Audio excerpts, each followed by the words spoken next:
విడిచిపోని కృప. ఈ దిన మన ధ్యానాంశం విడిచిపోని కృప. యెషయా గ్రంథము 54వ అధ్యాయము. యెషయా గ్రంథం 54వ అధ్యాయము 10వ వచనం. పర్వతములు తొలగిపోయినను, మెట్టలు తత్తరిల్లినను, నా కృప నిన్ను విడిచిపోదు. సమాధాన విషయమైన నా నిబంధన తొలగిపోదు. చదవడు వాక్యం దేవుడు దీవించి ఆస్వాదించును గాక. ప్రభువును ప్రియమైన దేవుని బిడ్డలారా, ఈ దినం మన ధ్యానం ఏంటి అంటే విడిచిపోని కృప. మనం ఎలాగో సురక్షితంగా క్షేమంగా ఉన్నాము, ఆరోగ్యంగా ఉన్నాము అంటే చెప్పండి, ఆయన యొక్క కృపాక్షేమమే. అందరూ కలిసి దేవునికి స్తోత్రం చెల్లిస్తాం. హల్లెలూయా. ఇక్కడ మనం చదువుకున్నట్టు వాక్యాలు చూసినట్లయితే ప్రభువును ప్రియమైన దేవుని బిడ్డలారా, పర్వతములు తొలగిపోయినను, మెట్టలు తత్తరిల్లినను, నా కృప నిన్ను విడిచిపోదు. సూర్య చంద్రులు లయమైపోయినా, భూమి ఆకాశములు గతించిపోయినా, భూకంపాలే రాని, సునామీలే రాని, తూర్పులు ఉదయించే సూర్యుడు పడవలు ఉదయించని, ఈ భూమి తలకిందులైపోయి తల్లిదండ్రులే, తోబుట్టులే, బంధుమిత్రాదులే, మంచి మంచి స్నేహితులే దూరం అయిపోయి దేవుడు వాగ్దానం చేస్తా ఉన్నాడు, నా కృప నిన్ను విడిచిపోదు. చప్పటి కూడా దేవునికి స్తోత్రం చెల్లిస్తాను.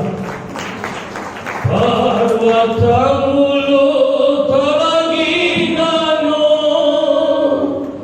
మెట్టలు తత్తరిల్లినా, పర్వతములు తొలగినను, మెట్టలు తత్తరిల్లినా, నా కృప నిన్ను విడిచిపోదు.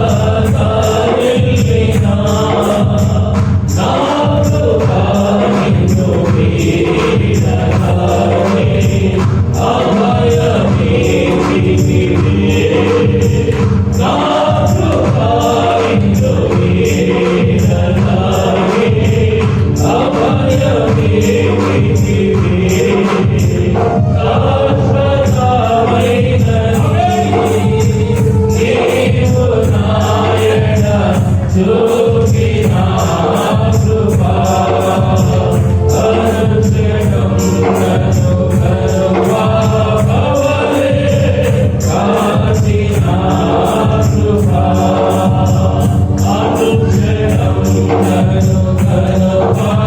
కృప నిన్ను విడిచిపోదు.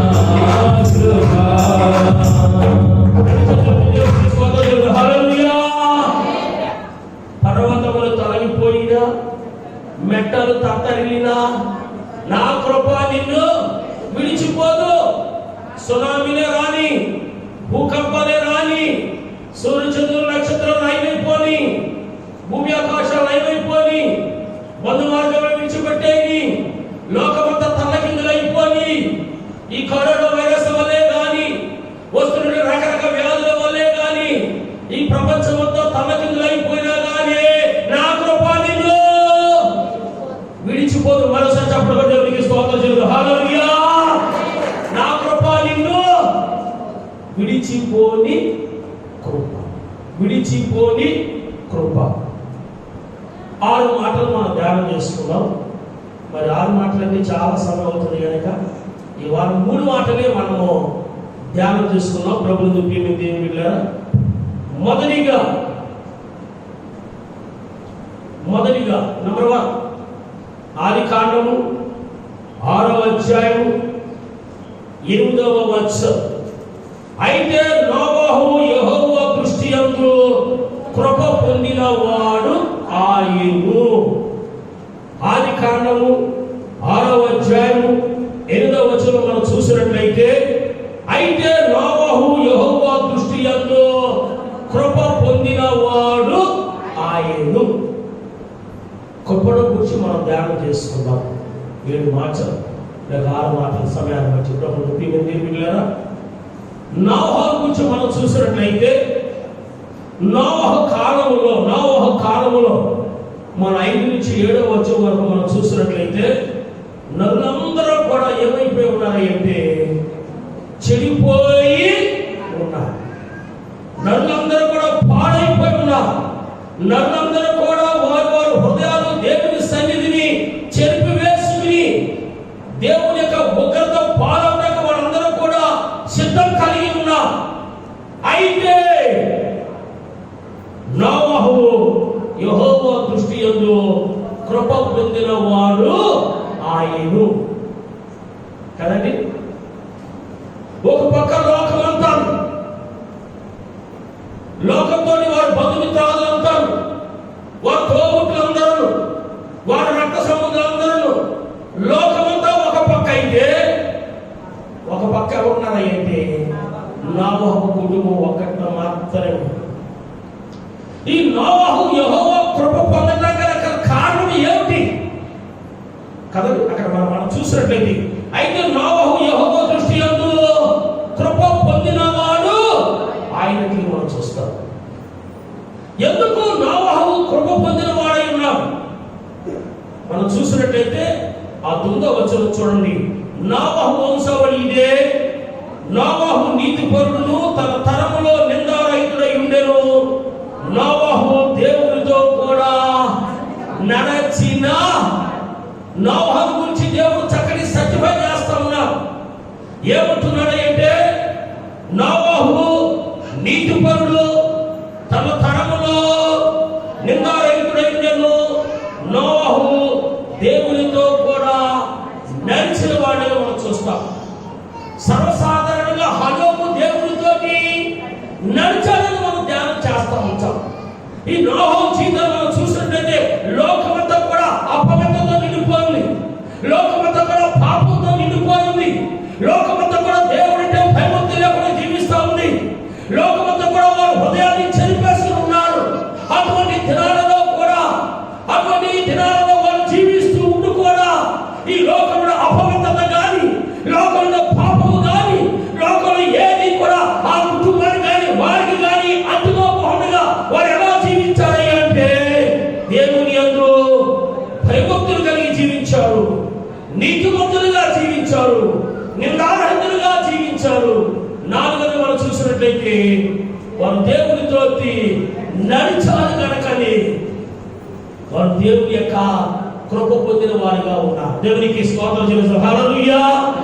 ప్రభువునందు ప్రియ దేవుని బిడ్డలారా, నేటి దినాలలో మనం చూస్తూ ఉంటే నోవహు కుటుంబం వలె ఈ భయంకర దినాలలో, ఈ దుర్దినాలలో, ఈ రాకడ దినాలలో, ఈ చివరి దినాలలో, ఈ అంత్య దినాలలో నీ కుటుంబము, నీ పిల్ల పాపలు, నీ రక్త సంబంధాలందరూ కూడా దేవుని యొక్క కృపను పొందుకుని, ఆయన యొక్క కృపా క్షేమాన్ని పొందుకుని, ఆయన క్షేమములో, ఆయన భద్రతలో సురక్షితంగా క్షేమంగా ఉండాలంటే మీ కుటుంబాలు కూడా ఎలా ఉండాలంటే దేవుని యొక్క కృప పొందిన కుటుంబాలుగా ఉండును కాక.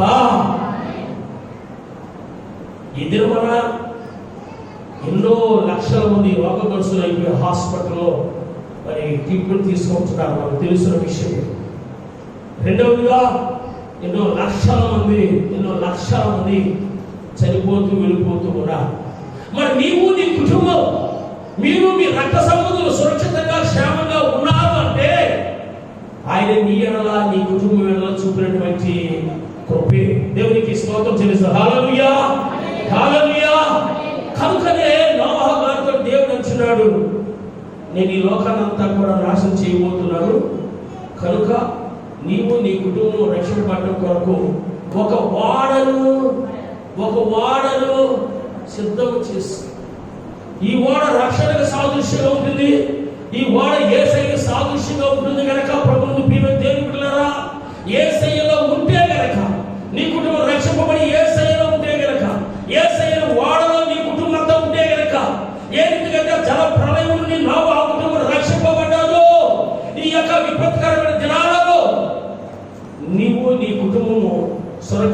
క్షేమంగా ఉండగలరు. దేవునికి మహిమ కలుగును గాక. ఇందులో మనకు రెండు వచనాలు మనం చూసినట్లయితే ప్రభువుని ప్రియమైన పిల్లలు 13-14 వచనాలు చూడండి. 13-14 దేవుడు నోవహుతో సమస్త శరీరం మూలంగా భూమి బలాత్కారంతో నిండి ఉన్నది కనుక సమస్త ఎలా చూడండి సమస్త శరీరులతో మూలంగా భూమి బలాత్కారంతో నిండి ఉన్నది కనుక నా సన్నిధిని వారి అంతము వచ్చింది. ఇదిగో వారిని భూమితో కూడా నాశనం చేయను. చితి సాధకపు వాడలతో నీ కొరకు వాడలు చేసుకును. అరలు పెట్టి ఆ వాడలు చేసి లోపల వెలుపట దానికి కీలు ఒక వాడను సిద్ధం చేస్తాం. ఆ వాడలో మీరుంటేనే సురక్షితంగా క్షేమంగా ఉంటారు. ఎందుకంటే ఈ లోకాలంతా కూడా నేనేం చేయబోతున్నానంటే నాశనము చేయబోతున్నాను. ఇప్పుడు మనం ఏ దినాలలో ఉన్నామై అంటే ఏ దినాల్లో ఉన్నాం తెలుసండి? నాశనకరమైనటువంటి దినాలలో ఉన్నాం. ప్రభు రాకడ దినాలలో మనం ఉన్నాం. ఎప్పుడేం జరుగుతుందో తెలియని దినాల్లో మనం ఉన్నాం కనుక నీవు నీ కుటుంబం యేసయ్యలో ఉంటే చెప్పండి, జల ప్రళయం నుండి నోవహుడు ఏ విధంగా రక్షింపబడ్డాడో విపత్కరమైన దినాలలో, ఈ మరణకరమైన రోగాలు వచ్చే ఈ దినాలను రక్షింపబడతాము. క్షేమంగాను సురక్షితంగా క్షేమంగా ఉంటాం. దేవునికి మహిమ కలుగును గాక. ఇందులో మనం చూసినట్లయితే ప్రభువు ప్రియమైన దేవుని బిడ్డలారా 15-16 వచనం మనం చూసినట్లయితే 7వ అధ్యాయం 15-16 వచనం మనం చూసినట్లయితే జీవాత్మ గల సమస్త శరీరంతో రెండేసి ఓడలో ఉన్న నోవహుతో ప్రవేశించిన దేవుడు అతనికి ఆజ్ఞాపించిన ప్రకారం సమస్త శరీరంలో మగదియు ఆడదియు ప్రవేశించను. అప్పుడు యెహోవా ఓడలో అతనిని మూసి వేసెను. నీ కుటుంబమే కాకుండా ఈ సృష్టిలో ఉన్నటువంటి ప్రతి ఆడ మగ జంతువు అంతా కూడా ఆ ఓడలోకి నేను ప్రవేశపెడతాను. మీ కుటుంబం అంతా కూడా అందులో ప్రవేశించాలి. దేవుని యొక్క ఆజ్ఞ ప్రకారం పైన చూసినట్లయితే ప్రతి జంతువు నుంచి ఆడమగ అందులో దేవుడే ఏం చేశాడు తెలుసండి? నడిపించాడు, ప్రవేశపెట్టాడు. అవి వచ్చేసి ఓడలో. ఈ నోవహు కుటుంబం కూడా ఓడలో ప్రవేశించిన తర్వాత ఆ మాట చూడండి, నాకు చాలా చాలా ఇష్టమైన మాట ఏంటంటే దేవుడేనంట 16వ వచనం చివరిగా యెహోవా ఓడలో అతనిని మూసివేసేను. అతని కుటుంబానంతా కూడా ఓడలో ప్రవేశించిన తర్వాత డోర్లు ఎవరేశారు తెలుసా అండి? దేవుడే వేశాడు. దేవునికి మహిమ కలుగును గాక కదండి. ఓసారి ఎప్పుడు రాసిన పత్రిక 11వ అధ్యాయం, ఎప్పుడు రాసిన పత్రిక 11వ అధ్యాయం 7వ వచనం, ఎప్పుడు రాసిన పత్రిక 11వ అధ్యాయం 7వ వచనం.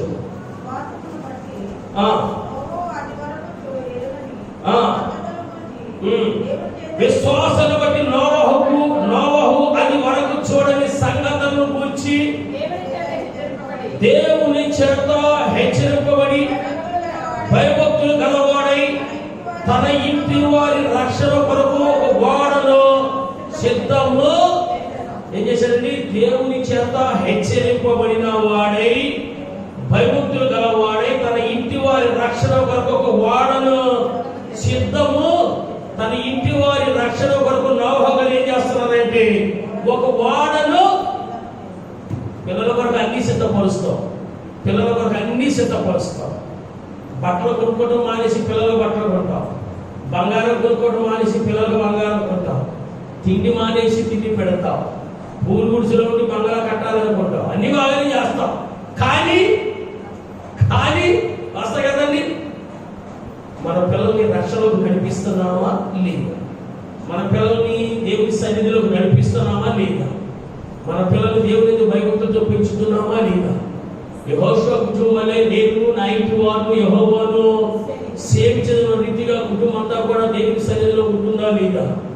ఇక్కడ మనం చూసినట్లయితే ప్రభుత్వ ప్రియమైన దేవుని బిడ్డలారా, తన ఇంటి వారి రక్షణ కొరకు ఒక ఓడను సిద్ధము. తన ఇంటి వారి రక్షణ కొరకు ఓడను ఇంటి వారి కొరకు అన్ని సిద్ధపరుస్తాం కదండి. కానీ ఇల్లంతా కూడా లేక కుటుంబం అంతా కూడా దేవుని సన్నిధిలో మాత్రము ఉండదు. కనుక ప్రభుత్వం ప్రియమైన దేవుని పిల్లరా, నోవహు కుటుంబం గురించి ఒకసారి మనం ఆలోచన చేసినట్లయితే నోవహు గారికి తోబుట్టులు ఉన్నారుగా, నోవహు గారికి తల్లిదండ్రులు కూడా ఉండొచ్చు కదా. ఆ సమయంలో చాలా విశాలమైన కుటుంబాలు కదా, నోవహు గారికి బంధుమిత్రాలు అందరూ ఉన్నారు కదా. కానీ వాళ్ళెవరూ కూడా దేవుడు అంటే భయభక్తి లేకుండా జీవించారు. కనుకనే దేవుని యొక్క కృపను వారు పొందుకోలేకపోయారు కనుక ఆ జల ప్రాణంలో వాళ్ళందరూ కూడా ఏమైపోయారంటే నాశనం. ఈ నోవహు గారు తన ఇంటి వారి కొరకు ఒక ఓడను సిద్ధం చేసుకున్నాడు. దేవుని ఆజ్ఞ ప్రకారంగా తన కుటుంబాన్ని భయభక్తులు కలిగి నడిపించుకున్నాడు, దేవుని సన్నిధిలో పెంచుకున్నాడు, దేవునితో నడుచుకున్నాడు. కనుకనే ఆయన ఏం చేశాడంటే జల ప్రళయం నుండి తప్పింపట్టాకే దేవుని యొక్క కృపను పొందుకున్నవాడుగా చూస్తా ఉన్నాం. దేవునికి మహిమ కలుగుగాక. ఇందాక మనం చదువుకున్నటువంటి ఆదికాండం 7వ అధ్యాయంలోనే ప్రభువుని ప్రియమైన దేవుని పిల్లరా 23-24 వచనాలు మనం చూస్తే 23-24 వచనాలు మనం చూస్తే నరులతో కూడా పశువులను, పురుగులను, ఆకాశ పక్షులను, నేల మీద ఉన్న జీవరాశులని తుడిచివేయబడెను. నోవహు కుటుంబాన్ని దేవుడు పంపించినటువంటి జీవ జంతువులన్నీ కూడా ఎక్కడికి వెళ్ళిపోయినాయి అంటే ఓడలో వెళ్ళాయి.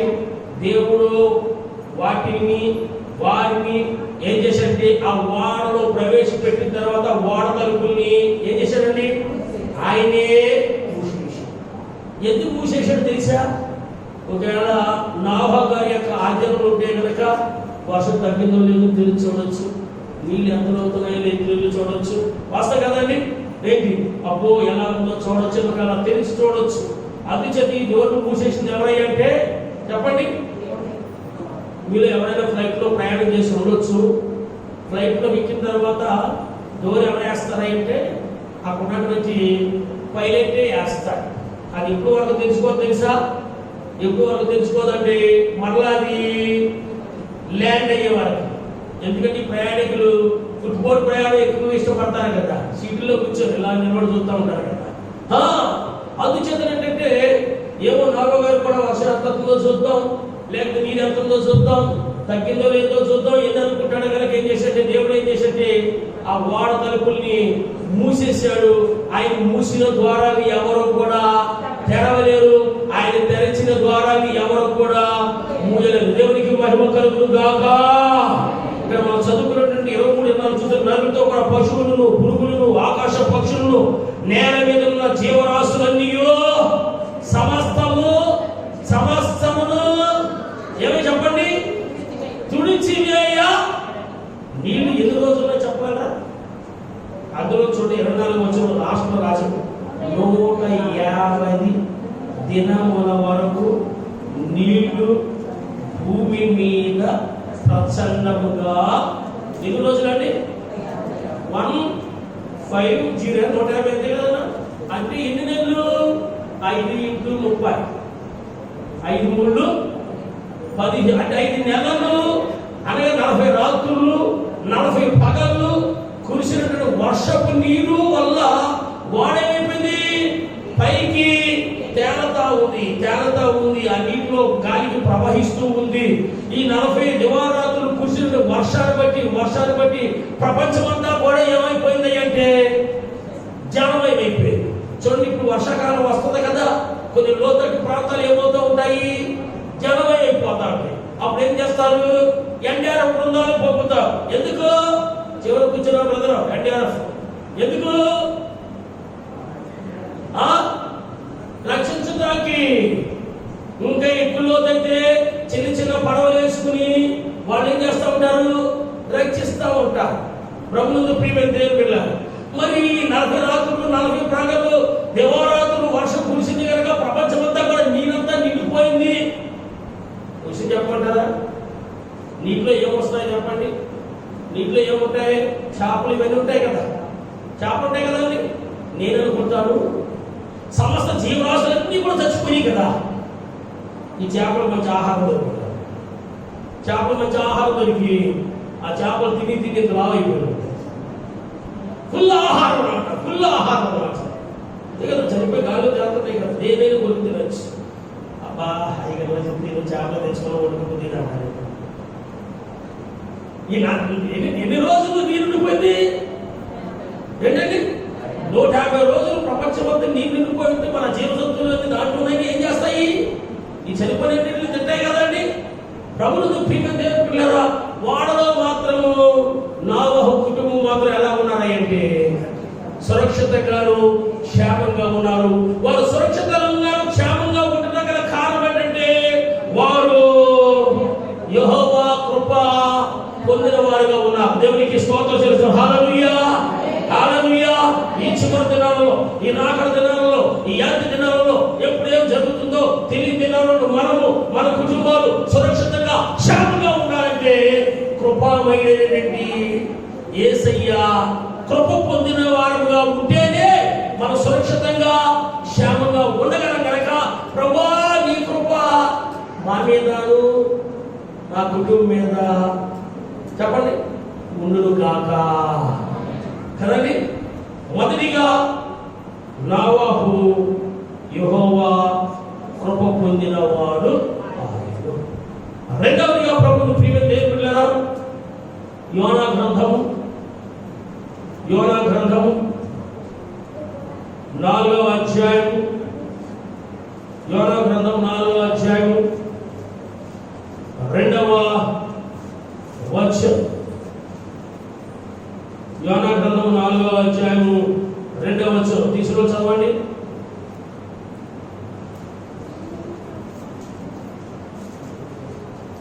నాలుగో అధ్యాయం 2వ వచనం మనం చూసినట్లయితే ప్రభువు ప్రియమైన దేవుడు, యెహోవా నేను నా దేశమందుండగా ఇట్లు జరుగునని నేను అనుకుంటుని కదా, అందువల్లే నీవు కటాక్షమును జాలియును బహుశాంతమును అత్యంత కృపగల దేవుడవైంది పశ్చాత్తాపడి కీడు చేయక మానవని నేను తెలుసుకుని దానికి ముందుగానే తన శిష్యులకు పారి.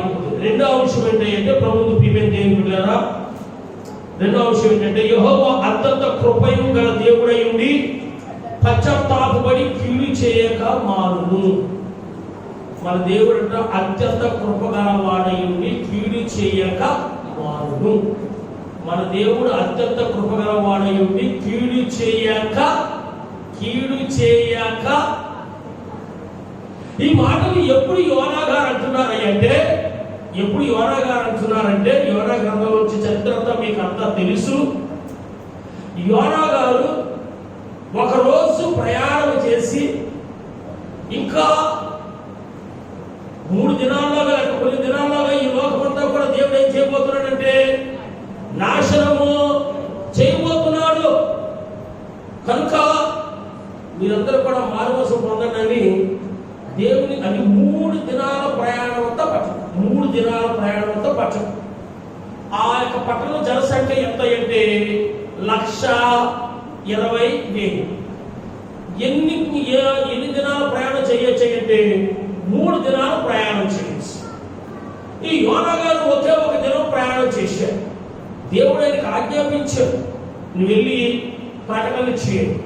కానీ ఆయన ఒకే ఒక రోజు ప్రయాణం చేసి దేవుని నామాన్ని ప్రకటన చేశాడు. చూడండి 3వ అధ్యాయం 4-5 వచనం చూసినట్లయితే, యోనా ఆ పట్టణంలో ఒక దినం ప్రయాణంతో దూరం సంచరించు ఇక 40 దినములకు నినివే పట్టణంలో నాశనమగునని ప్రకటన చేయగా, నినివే పట్టణం వారు దేవుని విశ్వాసం ఉంచి ఉపవాసం చాటించి గనులేమి అల్పులేమి అందరూ గోని పట్ట నినివే పట్టణస్తున్నారు. ఈ దేశం అంతా కూడా 40 రోజుల్లో దేవుడు ఏం చేస్తారంటే 40 రోజుల్లో నాశనము చేయబోతున్నారు అని వారు ప్రకటన చేయగా, వాళ్ళు ఏం చేశారు మనందరికీ తెలుసున్న విషయం. దేవుని బిడ్డలుగా ఈ యొక్క సువార్త విన్నటువంటి హెచ్చరిక విన్నటువంటి ప్రజలందరూ కూడా ఏం చేశారంటే తల మీద ధూళి పోసుకుని గోడి పట్టకని బూడిదలో కూర్చుని అంగలారుస్తూ ఉన్నారు. ఈ విషయం రాజుగారు కూడా తెలిసింది. రాజుగారు కూడా ఏం చేశారంటే ఆయన సింహాసనం దిగిపోయాడు, రాజవస్త్రాలు తీసివేశాడు, రాజకిరీటం తీసివేశాడు. ఆయన కూడా ఏం చేశాడంటే గోరి పట్ట కట్టుకున్నాడు కదండి, ధూళిలో కూర్చున్నాడు. పశువులకి కూడా ఆహారం పెట్టలేదు, పానీయం కూడా ఇవ్వలేదు. అనగా కఠిన ఉపవాసం వాళ్ళు ఆచరించి ఈ ఉగ్రత నుండి, ఈ శ్రమ నుండి తప్పించే దేవునికి వాళ్ళు ఏం చేస్తున్నారంటే మొరపెడతా ఉన్నారు. దేవుడు వారి యొక్క మొరను ఆలకించాడు. ఆయన చేస్తానన్నటువంటి కీడుని చేయక పశ్చాత్తాపడి ఏం చేశాడంటే తన నిర్ణయాన్ని వెనక్కి తీసేసుకున్నాడు. దేవునికి మహిమ కలుగును గాక. 40 రోజుల్లో ఈ పట్టణంలో నాశనము కావు. ఎన్ని రోజులు ప్రకటన చేయమన్నాడు? 3 దినాలు ప్రకటన చేయమన్నాడు. 3 రోజులు ప్రయాణం చేసి ఆయనగారు ఎన్ని రోజులు ప్రయాణం చేసి ఎన్ని రోజులు సువార్త ప్రకటించారు? ఒక్కరోజు ప్రసంగమే వాళ్ళని అంగలాచరిగా చేసి దేవునికి మహిమ కలుగును గాక. పుట్టినప్పటి నుంచి సువార్త వింటా ఉన్నాం. ఒక సువార్తలకు కూడా మన హృదయాలు కదిలిపోవడం.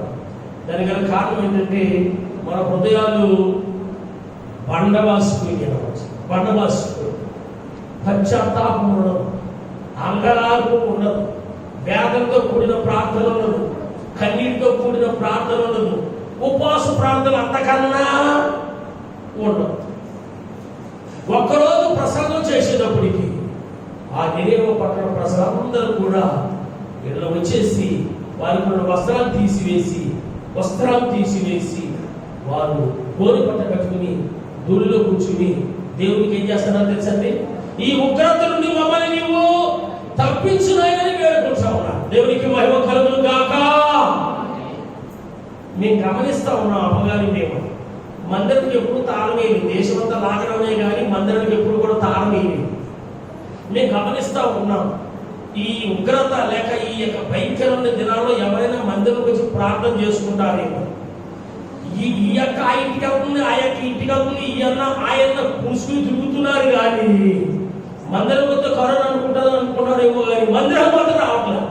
పూసుకుంటూ రాసుకుంటూ తిరుగుతానే ఉన్నా, ఈడ బైక్ మీద ఆడ బైక్ మీద తిరుగుతానే ఉన్నా.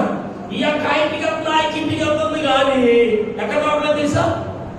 ఎక్కడ రావట్లేదు? రక్షించే దేవుని సన్నిధికి వచ్చి మాత్రం ఎవరు కూడా హంగలార్చట్లా. ఇంకా సిటీల్లో, మన గల్లీల్లో, మన ప్రాంతంలో చూస్తే మీరు చూస్తూనే ఉన్నారు. ప్రజలు వెచ్చలవిడిగా తిరుగుతూ ఉన్నారు. ఎలా ఉన్నదంటే ఏ రోజుల్లో ఎలా ఉన్నదంటే నోవహు కాలం వల్లే ఇప్పుడు ఉందన్నమాట.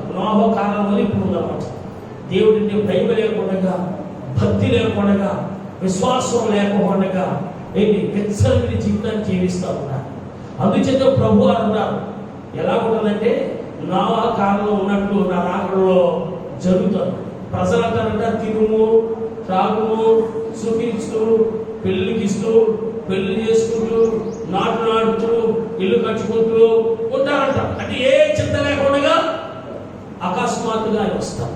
ప్రభుత్వ ప్రియమైన దేవుని పిల్లారా, 3 రోజుల ప్రయాణంతో పచ్చడం ఒకే ఒక్క రోజు ఆయన ప్రకటన చేయగా పశ్చాత్తాపంతోటి, వేదనతోటి, కన్నీరుతోటి, భయముతోటి, భక్తితోటి వారందరూ కూడా వారి వస్త్రాలు తీసివేశారు. తల మీద ధూళి పోసుకుని గోరి పట్ట కట్టుకుని రక్షించే దేవుడికి మొరపెడతా ఉన్నారు. వారి యొక్క పద్ధతిలో, వారి యొక్క పరిస్థితులతో దేవుడు చూశాడు. రాజుగారికి విషయం తెలిసింది, మనందరికీ తెలిసిన విషయమే. రాజుగారికి విషయం తెలిసింది, రాజవస్త్రాలు తీసివేశాడు, కిరీటం తీసివేశాడు. ఆయన కూడా ధూళి పోసుకుని దేవుడికి మొరపెడతా ఉన్నాడు ధూళిలో కూర్చుని. పౌరులు కూడా అదే రీతిగా దేవుడు ఈ పరిస్థితి అంతా కూడా చూసి ఆయన ఏం చేశాడంటే చలించిపోయాడు, పశ్చాత్తాపడ్డాడు. అయ్యో పుణ్యాలను ఎన్నడికి ప్రజలను సంహరించాలనుకుంటున్నానే, వీళ్ళందరూ కూడా పశ్చాత్తాపడ్డారని దేవుడు చేయాలన్న కీడుని ఆయన ఏం చేశాడు చేయకుండా తన నిర్ణయాన్ని వెనక మార్చుకున్నాడు. ఆయన కీడు చేసే దేవుడు కాదు, మేలు చేసే దేవుడు. ఆమేన్. ఈ మాటలు యూట్యూబ్ ఛానల్లో కానీ సంఘంలో మందిరంలో కూర్చొని పెట్టినటువంటి దేవుని బిడ్డ, నీ కుటుంబం వేళ దేవుడు ఒక కీడు చేయ ఉద్దేశం కలిగి ఉన్నాడేమో నీ ప్రవర్తన బట్టి. ఇప్పుడైనా సరే ప్రభు నా కుటుంబాన్ని రక్షించు, ఇప్పుడైనా సరే పాపాలు విడిచిపెట్టి, ఇప్పుడైనా సరే ఉపవాసం ఉండి, ఇప్పుడైనా సరే వాల్మోసం పొంది, ఇప్పుడైనా సరే భయంతో భక్తితో దేవుని దగ్గరకు వచ్చి ప్రభువా మమ్మల్ని రక్షించండి అంటే ఒకవేళ కీడు చేయాలన్న దేవుడు, ఒకవేళ కీడు చేయాలని ఆలోచించిన దేవుడు ఏం చేస్తాడంటే పశ్చాత్తాపడి తన నిర్ణయం ఏం చేస్తాడు తెలుసా అండి? వెనక్కి తీసుకుంటాడు. ఎందుకంటే మనం ఆరాధించుకునే దేవుడు అత్యంత కృపయు గల దేవుడై పశ్చాత్తాపడి కీడు చేయక మారు అంటున్నాడు.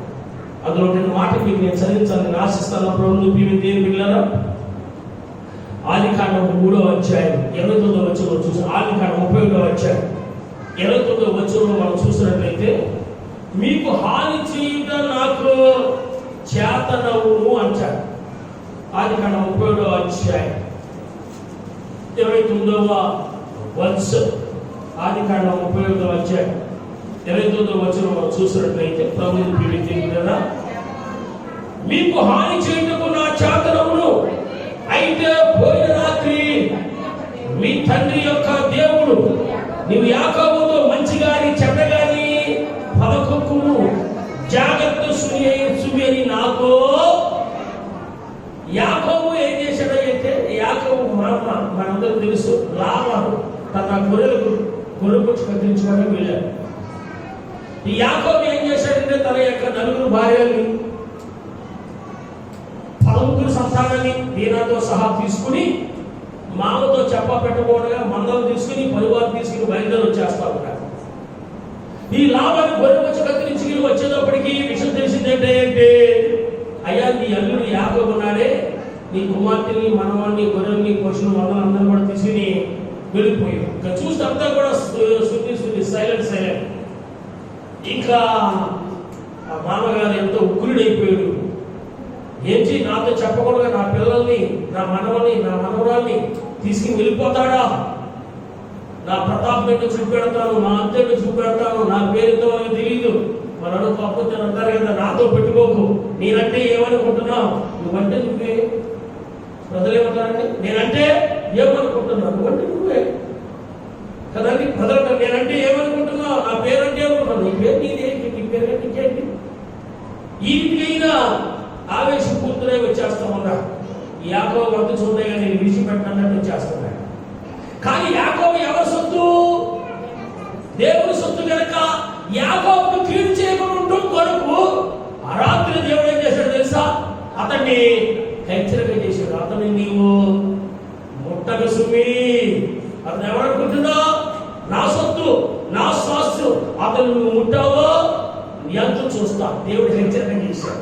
అక్కడ చదువుకుని 29వ వచనం మనం చూసినట్లయితే, మీకు హాని చేయటకు నా చేతనవును, అయితే పోయిన రాత్రి మీ తండ్రి యొక్క దేవుడు నువ్వు యాకోబుతో మంచి గాని చెడ్డ గాని పలకకు, జాగ్రత్త సుమి అని నాతో.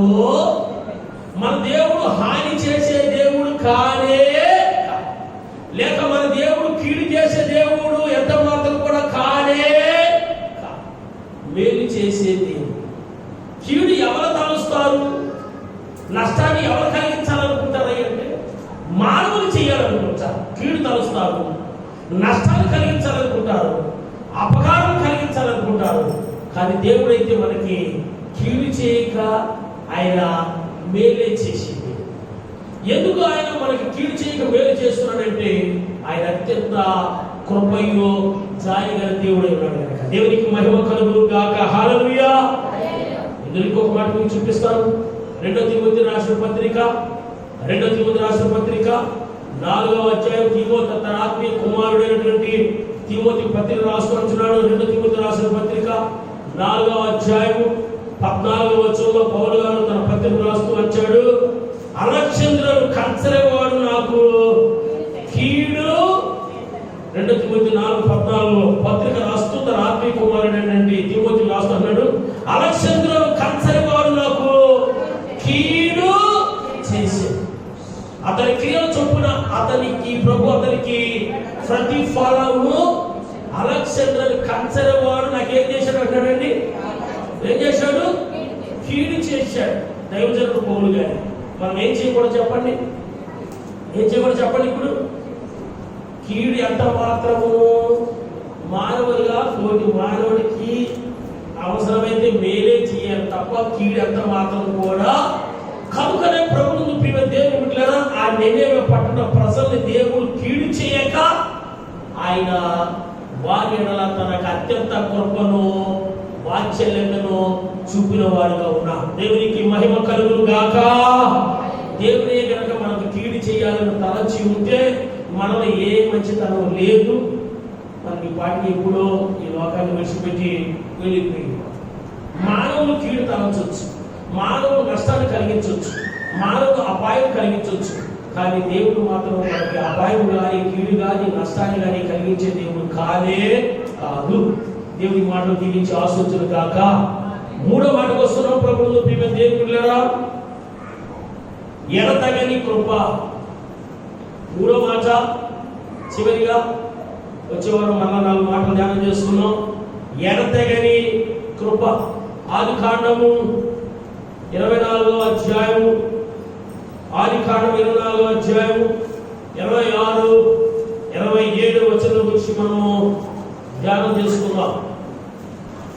ఆ మనుష్యుడు తన తల వంచి యెహోవాకు మొక్కి, అబ్రహాము నా యజమాని దేవుడని యెహోవా స్తుతింపబడును గాక. ఆయన నా యజమానికి తన కృపను తన సత్యమును చూపుట మానలేదు. నేను త్రోవల్లో ఉండగానే యెహోవా నా యజమాని బంధువుల ఇంటికి నన్ను నడిపించెను. ఈ మాటలు ఎవరు మాట్లాడుతున్నారో చెప్పండి. ఎవరు మాట్లాడుతున్నారో చెప్పండి.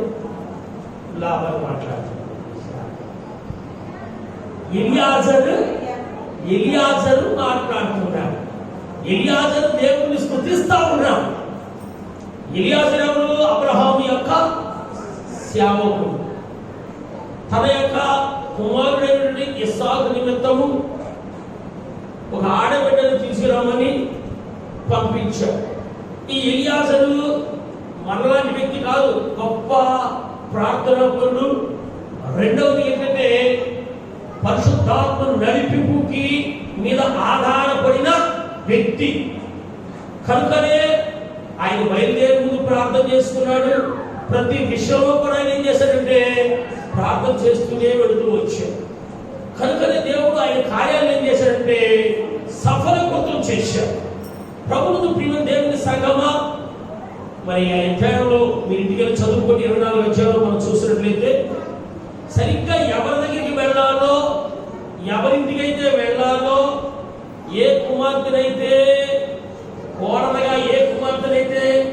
కోడలుగా తీసుకురామన్నాడు ఆ కుమార్తె కదండి ఎవరికి ఎదురొచ్చింది?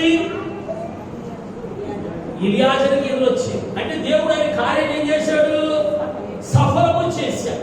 ఇక్కడ మనం చదువుకున్న వాక్యంలో చూసినట్లయితే ఆ మనుషుడు తన తల వంచి యెహోవాకు మొక్కి, తన కార్యమును సఫలీకృతం చేసినటువంటి యెహోవాకి ఆయన ఏం చేస్తాడంటే తల వంచి యెహోవాకు మొక్కి, అబ్రహాము నా యజమాని దేవుడైన యెహోవా స్తుతింపబడును గాక.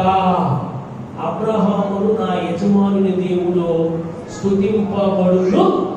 అబ్రహామును నా యజమాని దేవుడు స్తుతింపబడును కదా, స్తుతింపబడును గాక. స్తుతిస్తా ఉన్నా. ఎందుకంటే దేవుడు ఆయన కార్యాన్ని సఫలీకృతం చేశాడు కనుక. మనం కూడా ఏం చేయాలంటే ప్రభువును ప్రియమైన దేవుని బిడ్డలారా, దేవుడు మనకి ఏ చిన్న మేలు చేసినా కానీ మనం ఆయన్ని స్తుతించాలి, కనపరచాలి, మహిమపరచాలి.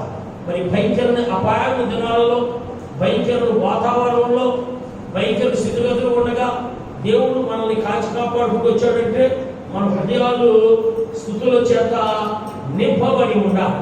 ఆయన స్తుతిస్తూ ఏమంటున్నాడు అంటే, ఆయన నా యజమానికి తన కృపను, జ్ఞానాంశం, తన యజమానికి తన కృపను తన సత్యమును చూపుట మాన, తన కృపను సత్యమును చూపుట మాన. ఎడతెగని కృప, తన కృపను సత్యమును చూపుట మాన.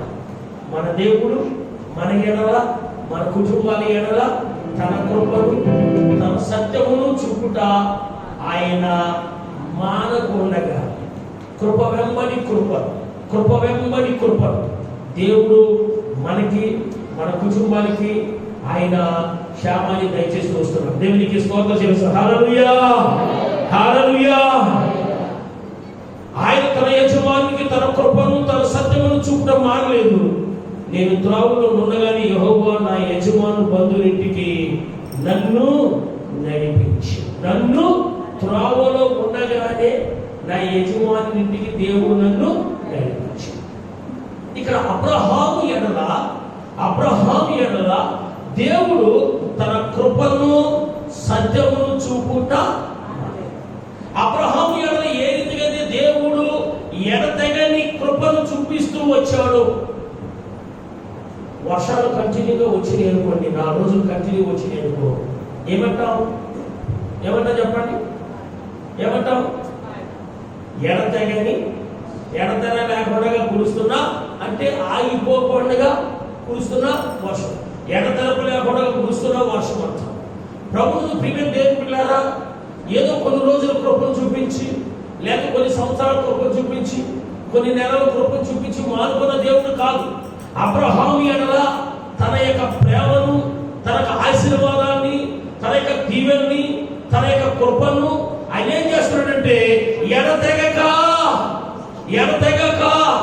కదండి, ముగింపు లేకుండా ఆయన కృప వెంబడి కృపను అబ్రహాము కుటుంబ ఎడల దేవుడు కొనసాగించుకుంటూ వస్తున్నాడు. కనుకనే ఎలియాజరు దేవుని స్తుతిస్తూ మరి ఆయన వచ్చిన కార్యాన్ని సఫలీకృతం చేశాడు. కనుక ఎలియాజరు అంటున్నాడు, తన కృపను నా యజమాని ఎడల తన కృపను తన సత్యమును చూపుట మానలేదు.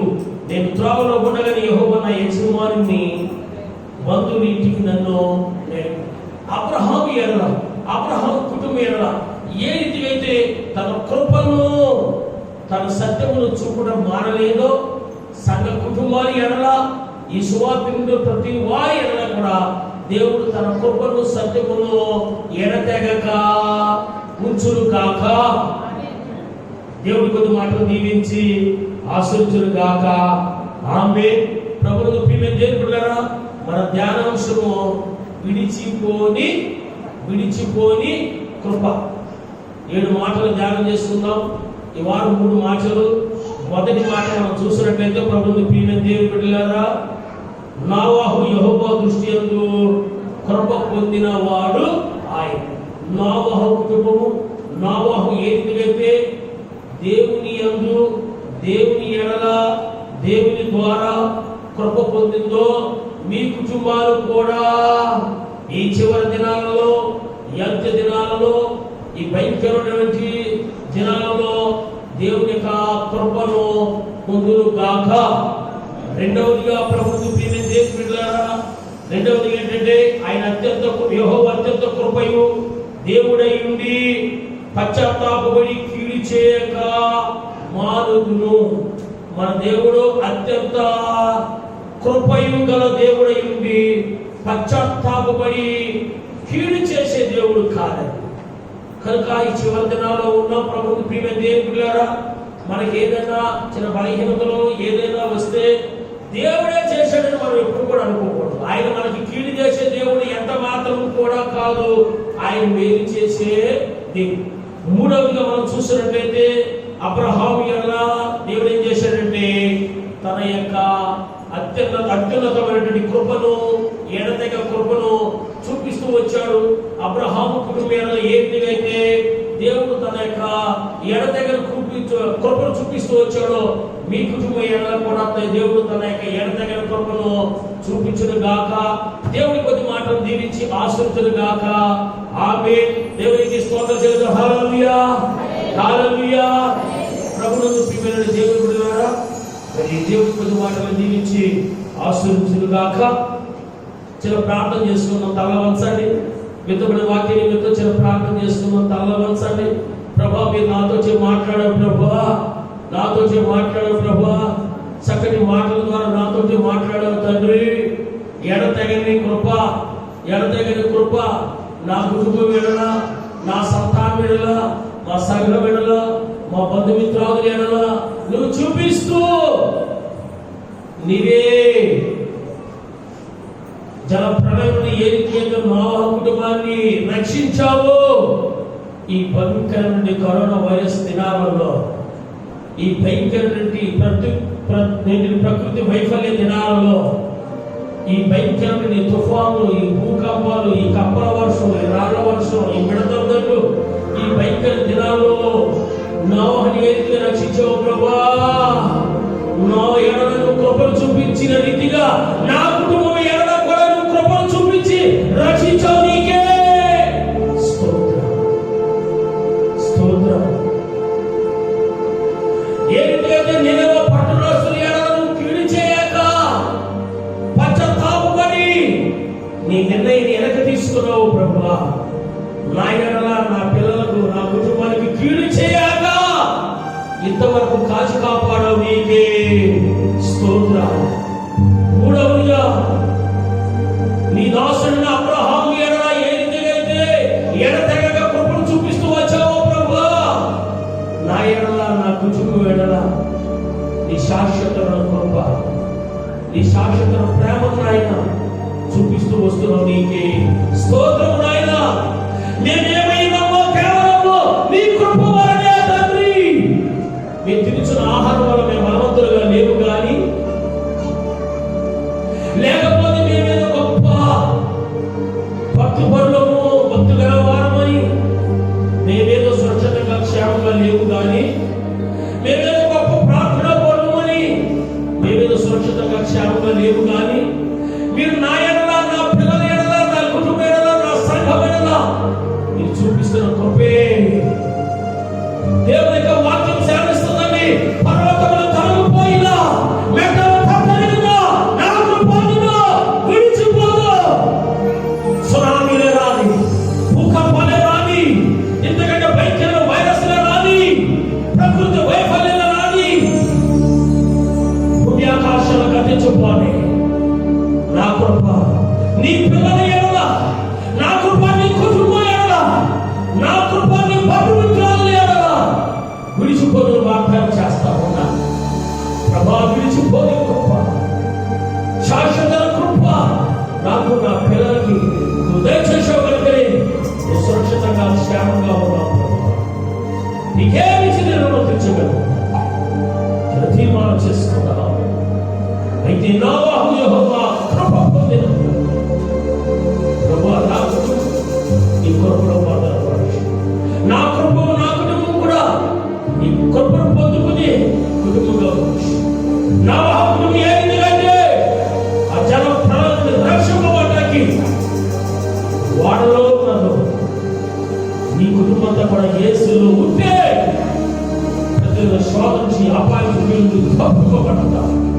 నీ కుటుంబం ఎక్కడున్నా ఒకసారి చివరి జ్ఞాపకం చేసుకున్న సహోదరుడు, నా సహోదరుడు, నేను పట్టణస్తుల దోషము బహు ఘోరమైందని దేవుడు వాక్యం సేవిస్తుందండి. నా వదిన ప్రజలు కూడా అలాగే ఉన్నారు. అది ఎప్పుడైతే దేవుడు ఒక రోజు ప్రయాణించి దేవుడు సువార్త ప్రయాణించాడు, వారందరూ కూడా పశ్చాత్తాపపడ్డారు, వారందరూ కూడా రొమ్ము కొట్టుకున్నారు, వారందరూ కూడా ఉపవాసాలు ఉన్నారు, వారందరూ కూడా ఘోరపడి కట్టుకున్నారు, వారందరూ కూడా రక్షించే దేవుడికి కోసం చూపిస్తా ఉన్నారు. అటువంటి అందరూ నీకున్నదా నేను ప్రభా, లోకంలో ఎప్పుడేం జరగబోతుందో తెలియని దినాలు ఉన్నాము. ఈ భయంకర దినాలు, ఈ అపాయకర దినాలు, ఈ భూకంపాల నుంచి, ఈ సునామీల నుంచి, ఈ ప్రకృతి వైఫల్యం నుంచి, ఈ విడతల తండ్రి నుంచి, ఈ కప్పల వర్షాల నుంచి, ఈ రాళ్ళ వర్షాల నుంచి, ఈ భయంకర రోగాల నుంచి నన్ను తప్పించదు. వంగాల్సినట్టయితే ఉపవాసం దేవుడు వరపడిన దేవుడు తప్పిస్తాడు.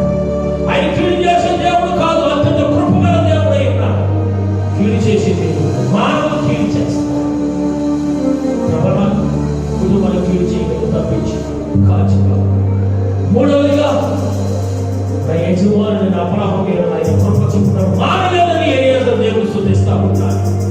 మనం ఎలాగో సురక్షితంగా క్షేమంగా ఉన్నామంటే మన ఎదురు ఆయన కృప చూపుతాడు. మానలేదు కనుకనే నువ్వు ప్రార్థన చేసుకోవడం మానివేసి ఉండొచ్చు, బైబిల్ చదవడం మానివేసి ఉండొచ్చు, మళ్ళీ లోకం మానివేసి ఉండొచ్చు, దేవుడే మర్చిపోవచ్చు. కానీ ఆయన నీ ఎడల, నీ పిల్లల ఎడల తన కృపను చూపుతాడు. మానలేదు కనుకనే ఇలాగో మనం సురక్షితంగా క్షేమంగా ఉన్నాం. ప్రభువా, నా ఎడల, నా పిల్లల ఎడల, నా సంఘటన నీకున్న